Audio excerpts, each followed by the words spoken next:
오늘 설교의 제목은 회개합시다입니다. 하나님께서 한 사람을 죽이려고 결정하실 때가 있습니다. 그것이 하나님께는 결코 쉬운 결정이 아닙니다. 하나님께서 모든 인류를 대속하시기 위해서 그분의 아들이신 예수님을 십자가에서 피 흘려 죽게 하셨습니다. 한 사람을 죽게 하는 결정은 십자가에서 피 흘리신 예수님의 피를 무효로 만드는 엄청난 결정입니다. 그러나 하나님께서 그렇게 하실 수밖에 없는 상황들이 있습니다. 하나님께서는 모든 인류를 똑같이 사랑하십니다. 모세 한 사람의 가치와 하나님으로부터 죽임을 당하는 한 사람의 가치가 하나님께는 똑같습니다. 한 사람의 영원한 생명은 마치 예수님의 생명과 같습니다. 그들을 잃어버리는 것이 하나님의 큰 고통입니다. 하나님께서 엘리의 두 아들 홈리와 비느하스를 죽이시려고 결정하셨습니다. 사무엘상 2장 25절입니다. 그럼에도 불구하고 그들이 자기들의 아버지의 음성에 귀를 기울이지 아니하였으니 이는 주께서 그들을 죽이려 하셨기 때문이더라. 그러나 우리가 오해하지 말아야 하는 것이 있습니다. 하나님께서 자기 마음에 들지 않는 사람을 그냥 죽이시지는 않는다는 사실입니다. 하나님께서는 절대로 사람의 생명을 쉽게 여기지 않으십니다. 하나님의 마음 아십니까? 하나님께 한 영혼은 온 세상의 가치보다 더 귀중합니다. 잃어버린 한 영혼을 찾으시기 위해서 광야를 헤매는 목자이신 우리 주님의 마음을 아십니까? 그렇다면 성경에는 왜 하나님께서 홈리와 비느하스를 죽이려고 결정하셨다고 써 있습니까? 하나님께서 그들을 끝까지 인내하시고 끝까지 용서하셔야 하는 것 아닙니까? 하나님께서는 그들을 이미 끝까지 인내하셨고 끝까지 용서하셨습니다. 문제는 그들이 더 이상 회개할 수 없는 상태가 되었다는 것입니다. 그들의 죄를 보십시오. 그들은 우리가 이미 사무엘상 2장에서 본 것처럼 하나님께 드리는 제사의 제물에 욕심이 있었습니다. 그들이 강제로 빼앗은 제물은 사실 사람들이 하나님께 드리는 마음이었고 그들의 헌신이었습니다. 두 제사장의 폭력으로 인해 사람들이 하나님께로 나아가는 길이 막혀버렸습니다. 그들 중 어떤 사람들은 분명 하나님을 떠나는 결정을 했을 것입니다. 하나님께서 얼마나 더 그들을 참아주셔야 하는 것입니까? 그들의 악한 행동이 얼마나 더 많은 사람들을 하나님으로부터 떠나게 할 때까지 하나님께서 그들을 용서하셔야 하는 것입니까? 그들 두 사람을 용서하시기 위해서 하나님께서 이스라엘 민족 전체를 잃어버리셔야만 하는 것입니까? 그것은 아니죠. 이스라엘 민족 전체를 살리기 위해서는 하나님께서 그들 두 사람을 버리실 수밖에 없었습니다. 그리고 그것보다 더 중요한 것이 있습니다. 마귀는 어떻게 해서든 예수님께서 이 세상에 오시는 길을 막으려고 했습니다. 이집트에서 모든 아기들을 죽이려고 했던 마귀의 계획은 모세뿐만 아니라 구세주이신 예수님께서 이 세상에 오시는 것을 막으려 했던 것입니다. 예수님께서 태어나실 때 헤롯 왕이 베들레헴 인근에 있는 2살 아래의 모든 아기들을 죽였던 것을 기억하시죠? 마귀는 계속해서 구세주이신 예수님께서 오실 길을 막았습니다. 그리고 마귀는 이스라엘의 제사장 2명을 통해 예수님께서 이스라엘을 통해서 이 세상에 오시지 못하게 하려고 했습니다. 그 악한 마귀의 계획의 도구로 홈리와 비느하스가 사용이 되었습니다. 그렇다면 홈리와 비느하스는 도대체 왜 마귀의 도구로 사용이 전락한 것입니까? 그들은 하나님을 섬기는 대제사장 엘리의 자녀들이 아닙니까? 그것은 바로 엘리의 잘못입니다. 엘리의 성격은 온유했고 자녀들에게 참으로 자상했습니다. 사람들이 하나님께 드리는 제물을 홈리와 비느하스가 폭력으로 취했을 때 대제사장의 엘리는 어떻게 했습니까? 하나님께 기도하고 예배드리려 왔던 여인들을 엘리의 아들들이 성적으로 착취했을 때 그들의 아버지인 엘리는 어떤 반응을 보였습니까? 엘리는 참으로 자상한 반응을 그 두 아들에게 보였습니다. 사무엘상 2장 23절부터 25절입니다. 그들에게 이르되 너희가 어찌하여 이런 일들을 행하느냐? 내가 너희의 악한 행동을 이 온 백성으로부터 듣느니라. 아니라 내 아들들아, 내가 듣는 소문이 좋지 아니하니 너희가 주의 백성으로 하여금 죄를 짓게 하는도다. 한 사람이 다른 사람에게 죄를 지으면 재판관이 그를 재판할 터이나 사람이 죽게 죄를 지으면 누가 그를 위하여 간구하겠느냐 하였으나 그럼에도 불구하고 그들이 자기들의 아버지의 음성에 귀를 기울이지 아니하였으니 이는 주께서 그들을 죽이려 하셨기 때문이더라. 너희들 왜 그런 일을 했어? 너희에 대한 나쁜 소문이 나에게까지 들려. 너희 그렇게 하면 안 돼. 참으로 자상한 아버지입니다. 그런 자상한 아버지에게 무슨 잘못이 있다고 이 목사가 얘기하는 것일까요? 아버지는 어떻게 자녀를 사랑해야 합니까? 아버지의 사랑은 징계를 통해서 자녀에게 전달됩니다. 저는 저희 아이들이 어렸을 때 아이들을 근실히 징계했습니다. 그래서 저희 아이들은 아마도 저를 싫어했었을 것입니다. 그러나 제가 아는 한 가지가 있습니다. 저의 자녀들이 저의 소유가 아니라 하나님의 소유라는 사실입니다. 만약 자녀들이 저의 소유라면 저는 아이들을 저의 방식대로 키우면 됩니다. 그런데 성경은 분명히 자녀들을 하나님의 소유라고 말하고 있습니다. 자녀를 잘 키우라고 제게 맡겨주신 것입니다. 그렇다면 제가 자녀들을 제 방식대로 키워야 합니까? 아니면 하나님의 법대로 키워야 합니까? 만약 자녀들이 하나님의 것이라면 저는 자녀들을 하나님의 법대로 키우는 것이 맞습니다. 그래서 저는 자녀들을 하나님의 법대로 키우기 위해서 최선을 다했습니다.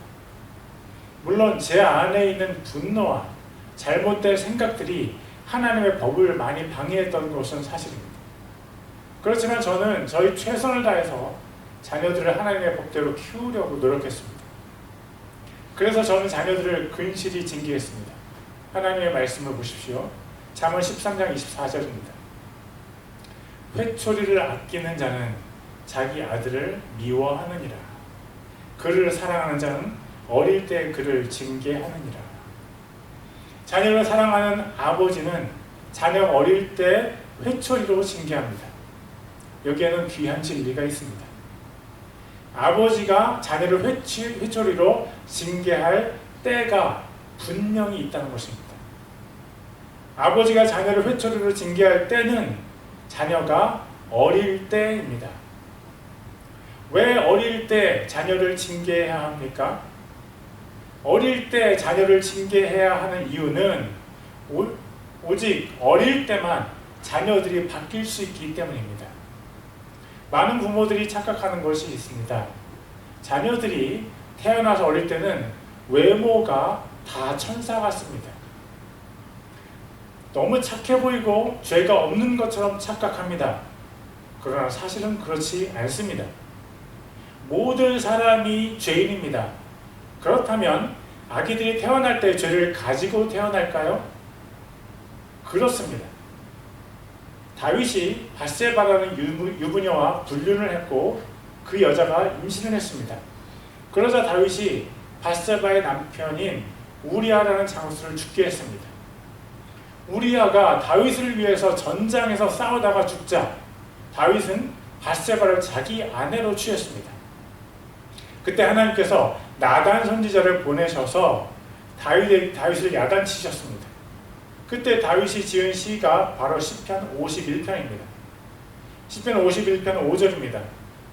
보소서, 내가 불법 가운데서 형성되었으며 내 어머니가 죄 가운데서 나를 수태하였나이다. 다윗이 불법 가운데서 창조되었고 다윗의 어머니가 죄 가운데서 다윗을 임신했습니다. 만약 다윗 같은 사람이 죄 가운데 창조되었다면 우리는 어떨까요? 에덴 동산에서 쫓겨난 우리 인류는 모두 죄 가운데서 창조됩니다.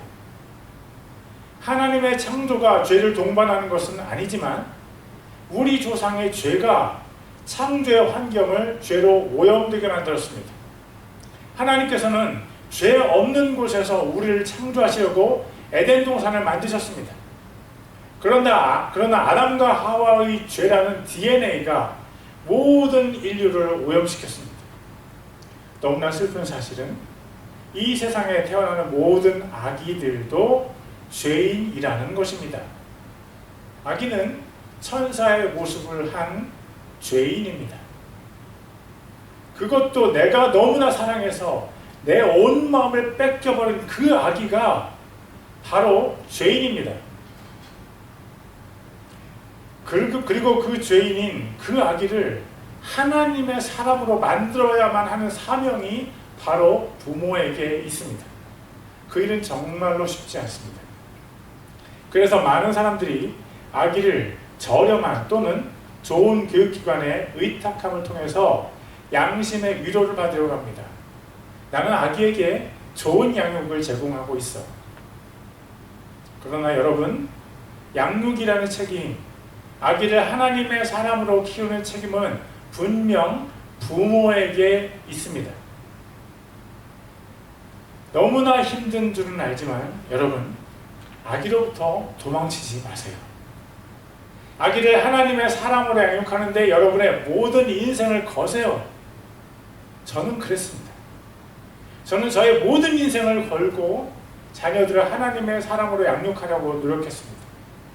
모든 것을 제가 잘하지는 않았습니다. 정말 말도 안 되는 실수가 많이 있었습니다. 그러나 저는 저의 최선을 다했습니다. 그랬더니 하나님께서 저의 실수가 보이지 않도록 하나님의 은혜로 덮어주셨습니다. 하나님께서 제게 맡겨주신 새 아이들을 하나님의 사람으로 키우려고 최선을 다했더니 하나님께서 큰 은혜를 주셨습니다. 지금은 새 아이들이 모두 하나님을 인격적으로 만났습니다. 그리고 하나님을 자신들의 아버지로 모시고 살아가고 있습니다. 우리가 최선을 다하면 하나님께서 우리가 상상하지 못하는 놀라운 일을 행하십니다. 여러분, 자녀를 하나님의 사람으로 키우는 가장 위대한 도전에 응답하십시오. 세상은 사람이 바뀌어야 바뀝니다. 우리 자녀들이 하나님의 자녀가 되면 비로소 세상은 희망이 있습니다. 그것을 해야 할 적기가 바로 아이들이 어렸을 때입니다. 아이들이 8살이 되기 전에 그들을 하나님의 사람으로 그들의 기본적인 틀을 완성하세요. 8살 이후에 아이들을 바꿀 수 있는 부모는 별로 없습니다. 8살 이전은 한나가 사무엘을 전 먹이던 때이고 요게벳이 모세를 전 먹이던 때였습니다. 초기 신앙교육이 절실하게 필요합니다.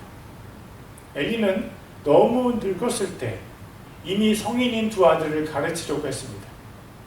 너무 늦었습니다. 그 나이에는 정말 성숙한 하나님의 사람 외에는 아무도 부모의 말에 귀를 기울이지 않습니다. 오히려 자녀들이 부모에게 더 많은 것을 부모보다 더 많은 것을 알고 더 영리합니다. 자녀들이 아주 어렸을 때 엘리는 그들을 가르치지 않았습니다. 그는 정말 자녀들을 인격적으로 대우했을 것입니다. 그런데 그가 잊어버린 한 가지 원리가 있다면 그것은 사람이 죄인으로 태어난다는 사실입니다. 부모가 그 죄의 가시들을 어릴 때 뽑아내주지 않는다면 그 가시가 자라나서 자녀들의 인생을 송두리째 삼켜버립니다.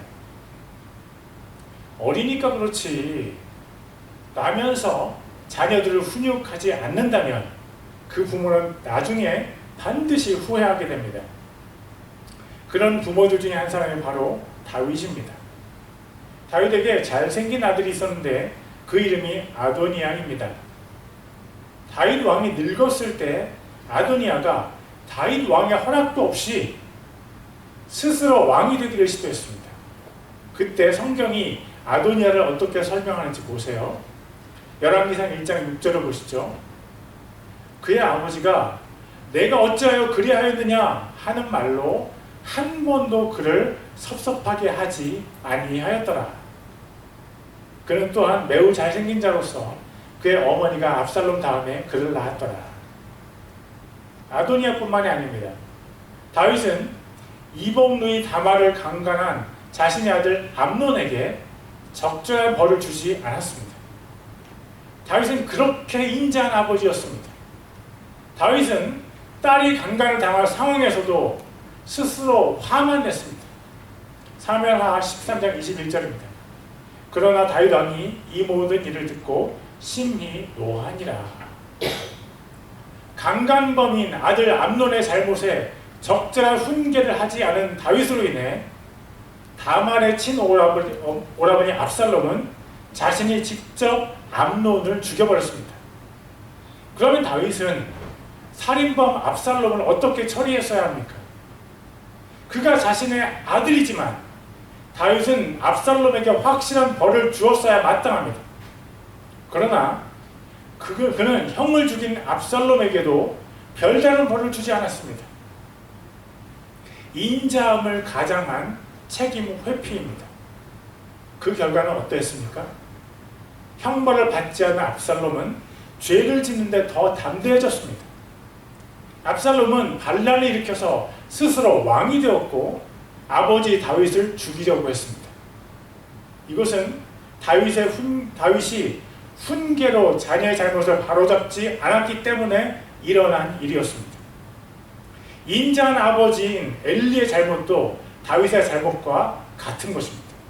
잠언 22장 6절입니다. 아이가 마땅히 가야 할 길로 아이를 훈련시켜라. 그리하면 그가 늙어서도 그 길을 떠나지 아니하리라.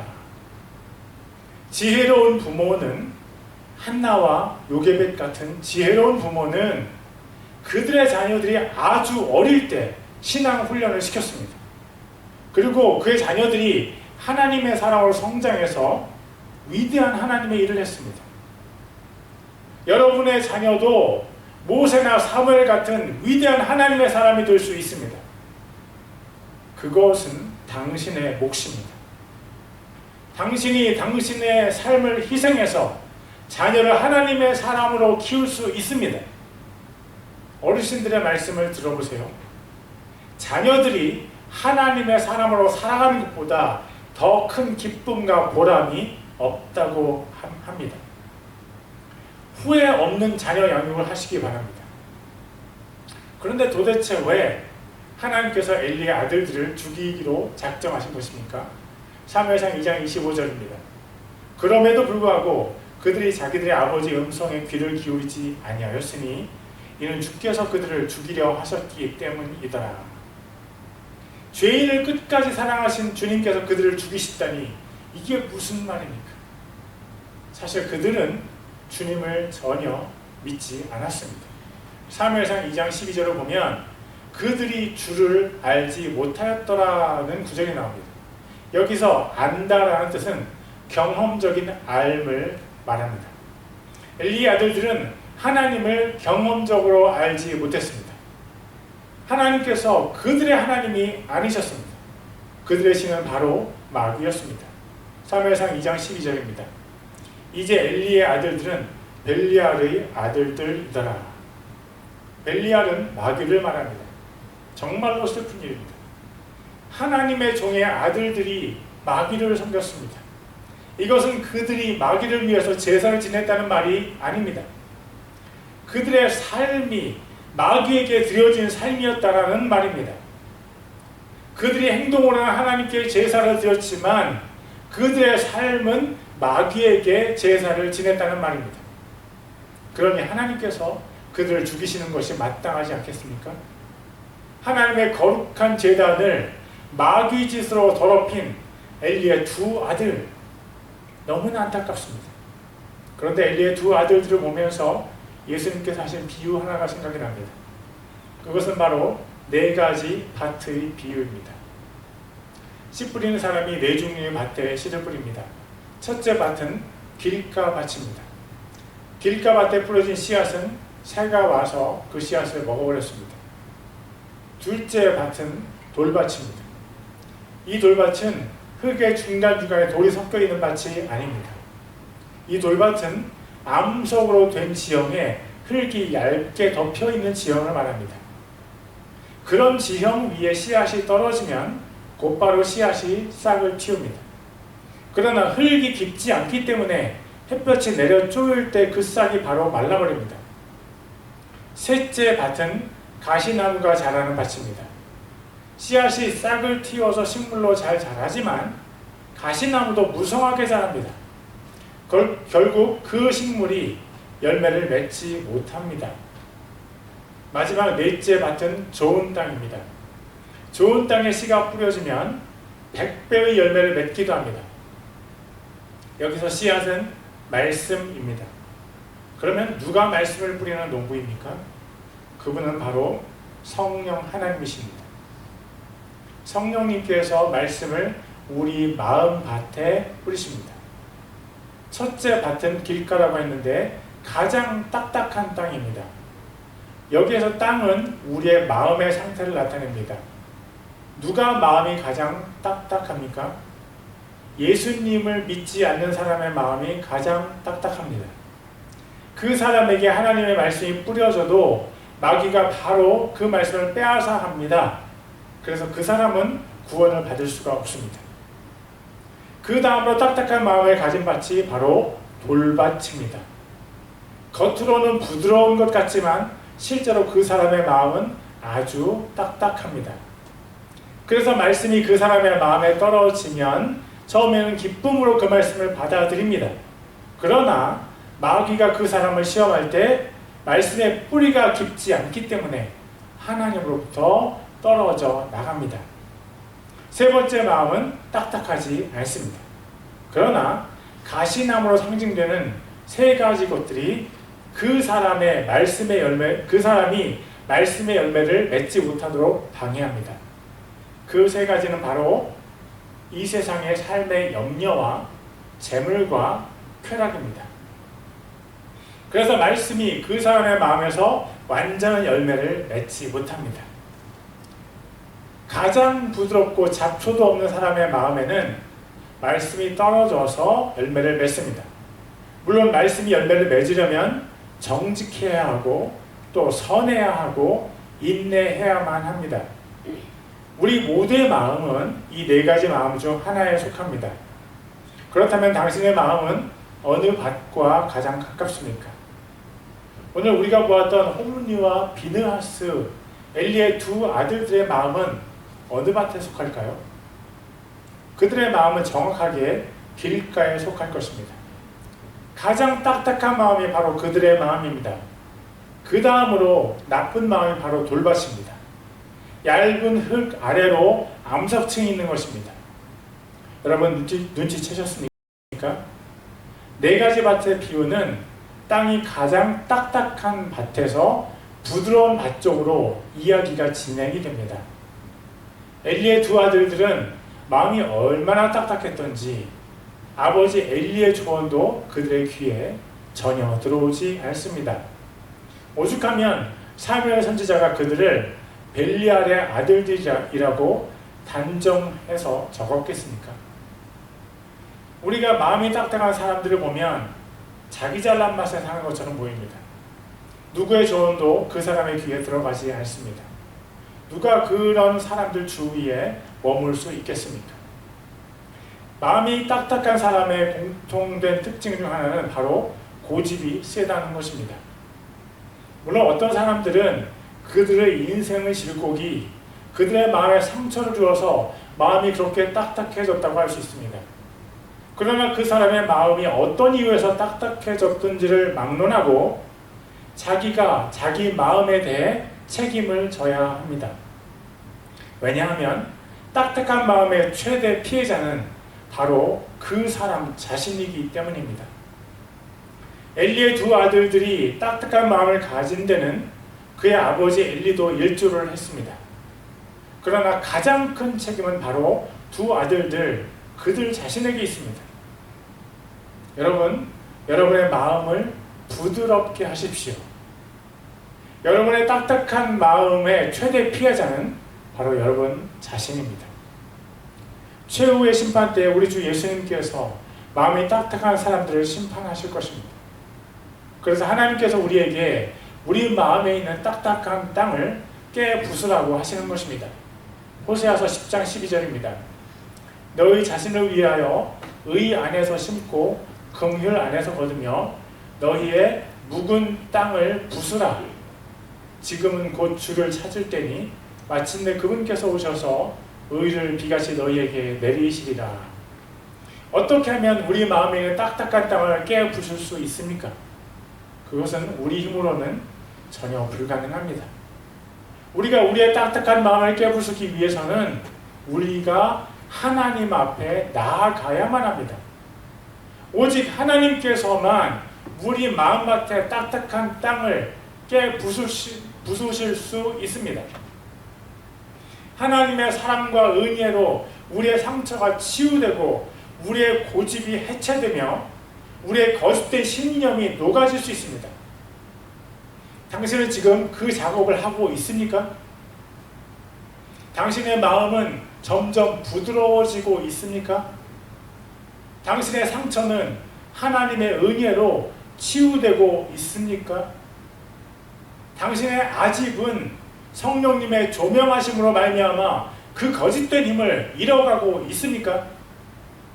만약 당신이 그 작업을 하기를 거부하고 있다면 그것은 참으로 안타까운 일이 아니라고 할 수 없습니다. 마음이 딱딱한 사람들이 더 큰 심판을 받을 것이라는 것을 기억하십시오. 딱딱한 마음을 깨부수는 작업을 회개라고 합니다. 회개는 자기 중심성을 인정하면서 하나님 중심으로 또 말씀 중심으로 돌아서는 것입니다. 우리가 회개를 한다는 것은 마음이 점점 더 부드러워지는 것입니다. 당신의 마음이 누군가를 향해 가시가 돋아나 있다면 당신의 마음은 딱딱하다고 할 수 있습니다. 당신의 마음에 너무나 강한 고집과 확신이 있다면 아마도 당신 자신도 당신 자신의 마음이 딱딱하다는 사실을 인정할 수 있을 것입니다. 여러분, 마음을 부드럽게 하셔야 합니다. 여러분의 마음을 부드럽게 하세요. 하나님 앞에 나아가는 것은 마치 우리가 거울 앞에 서는 것과 같습니다. 영을 비추는 거울이 바로 하나님 앞에 서는 것입니다. 우리가 하나님 앞에 서지 않는다면 우리는 정확한 우리의 영의 상태를 알 수가 없습니다. 하나님 말씀 앞에 우리를 비추어 보고 주 성령님의 계시로 우리 자신을 확인할 수 있습니다. 이런 과정이 여러분에게 너무 낯설다면 여러분은 아마도 여러분의 마음이 딱딱한지 아닌지도 분간하지 못하는 상태일 것입니다. 사랑하는 여러분, 마음을 부드럽게 하세요. 하나님께서 마음이 부드러운 사람들을 사용하신다는 사실을 꼭 기억하세요. 그리고 호세아 선지자를 통해서 마음의 딱딱함을 깨부수라고 하나님께서 말씀하신 것을 기억하십시오. 하나님께서 이렇게 사용하시기 원하신다면 이렇게 사용되는 사람이 마음이 부드러운 사람입니다. 하나님께서 저런 모양으로 우리를 사용하기 원하시는데도 자기 고집대로 하나님의 인도하심을 거부하는 사람이 마음이 딱딱한 사람입니다. 하나님께서 인생을 주관하신다는 사실을 인정하는 사람이 마음이 부드러운 사람입니다. 여러분, 계시록 20장에 보면 예수님께서 흰 왕좌에 앉으셔서 사람들을 심판하시는 장면이 나옵니다. 계시록 20장 11절입니다. 또 내가 크고 흰 왕좌와 그 위에 앉으신 분을 보니 땅과 하늘이 그분의 얼굴을 피하여 물러가고 그것들의 자리가 보이지 아니하더라. 예수님께서 심판하실 때 근거로 삼으시는 책들이 있습니다. 두 종류의 책들입니다. 계시록 20장 12절부터 15절까지입니다. 또 내가 보매 죽은 자들이 작은 자나 큰 자나 할 것 없이 하나님 앞에 서 있는데 책들이 펴져 있고 또 다른 책이 펴져 있으니 곧 생명책이라. 죽은 자들이 자기 행위들에 따라 책들에 기록된 것들에 근거하여 심판을 받더라. 바다가 자기 속에 있던 죽은 자들을 내주고 또 사망과 지옥도 자기 속에 있던 죽은 자들을 넘겨주매 그들이 각각 자기 행위들에 따라 심판을 받았고 사망과 지옥도 불호수에 던져졌더라. 이것은 둘째 사망이라 누구든지 생명책에 기록된 것으로 드러나지 않은 자는 불호수에 던져졌더라.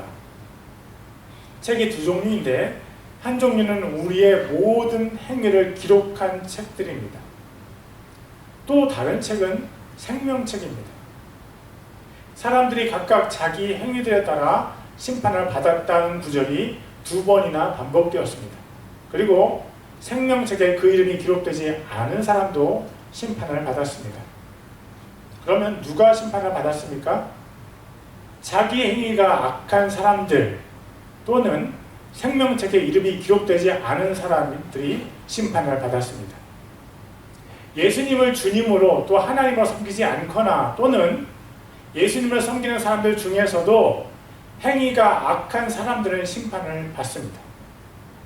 요한계시록 3장에서 예수님께서 4대 교회의 행위를 보시고 살아있다는 이름은 있지만 실제로는 죽었다고 말씀하셨습니다. 그들의 행위의 완전함을 볼 수 없다고 책망하시고 회개하라고 권면하십니다. 그리고 마지막으로 회개한 자들에게 주실 상을 말씀하셨습니다. 계시록 3장 5절입니다. 이기는 자 곧 그는 흰 옷을 입을 것이요 내가 그의 이름을 생명책에서 지워버리지 아니하고 그의 이름을 내 아버지 앞과 그분의 천사들 앞에서 시인하리라. 회개가 무엇입니까? 회개는 예수님의 말씀을 듣고 자신의 행위를 고치는 것입니다. 그런데 회개를 못하는 사람들이 있습니다. 그들은 마음이 딱딱한 사람들입니다. 만약 어떤 사람이 예수님을 믿었고 예수님을 왕과 하나님으로 섬기는데 마음이 딱딱하다면 어떤 일이 벌어질까요? 마음이 딱딱하다는 것은 회개를 거부하는 것, 나 자신을 하나님의 말씀에 따라 바꾸기를 거부하는 것입니다. 마지막 날에 그들에게 너무나 두려운 일이 벌어질 것입니다. 예수님께서 4대 교회 사람들 중에 누구의 이름을 생명책에서 지우지 않으신다고 했습니까? 이기는 자, 죄와의 싸움에서 이기는 자, 자기 마음속에서 자기를 주장하는 그 죄와 피 흘리기까지 싸워서 이기는 자. 그렇다면 죄와의 싸움에서 지는 사람은 어떻게 될까요? 내가 그의 이름을 생명책에서 지우리라가 예수님의 대답이 되지 않을까요? 여러분, 이것이 여러분에게 경고를 하거나 으름장을 놓는 것처럼 들립니까? 아닙니다. 이것은 하나님의 사랑의 목소리입니다. 하나님께서 자기 독생자를 주셔서 살리신 바로 그 사람이 고집스럽게 죄로 향하는 것에 대한 하나님의 안타까움을 표현한 것입니다.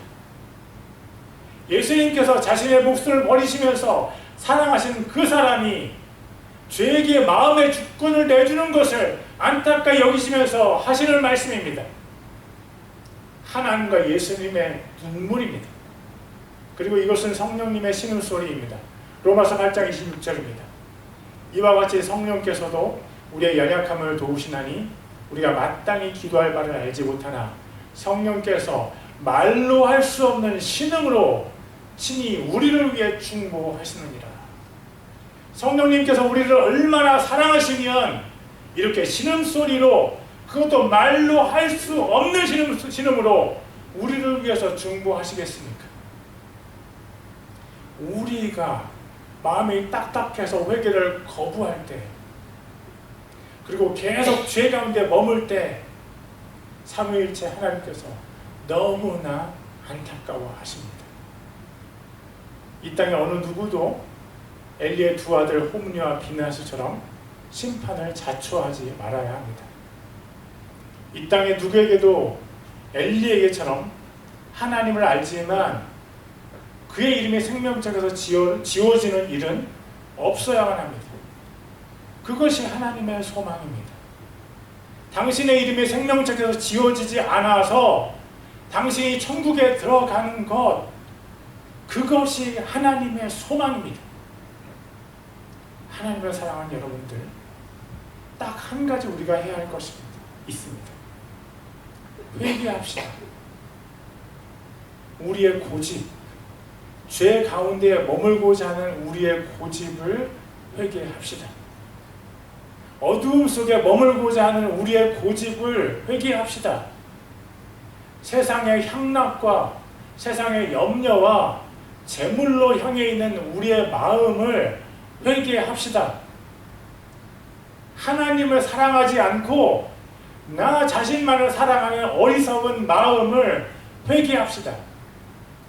이 모든 딱딱한 마음을 깨부수기 위해서 성령 하나님의 기름 부으심을 사모하면서 회개합시다. 우리가 회개할 때 가장 복을 받는 사람은 바로 우리 자신입니다. 우리 모두 다 함께 회개합시다. 기도하시겠습니다.